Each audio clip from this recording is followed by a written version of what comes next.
Today, in this video, I'm gonna explain how to connect Xbox app to console and enable remote features. Go to your phone, then open the Xbox app. Then press the library and click on console. Now click on get started.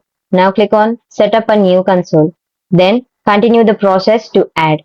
And another method is go to library, then go to console, then click on get started. Then click on add an existing console.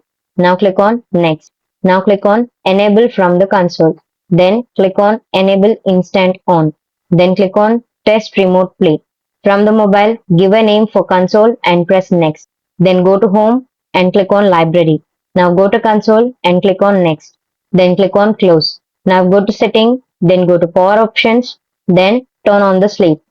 By following these steps, you can connect Xbox app to console and enable remote features. If this video helped you out, please leave a like and comment down below. If this worked for you, thanks for watching.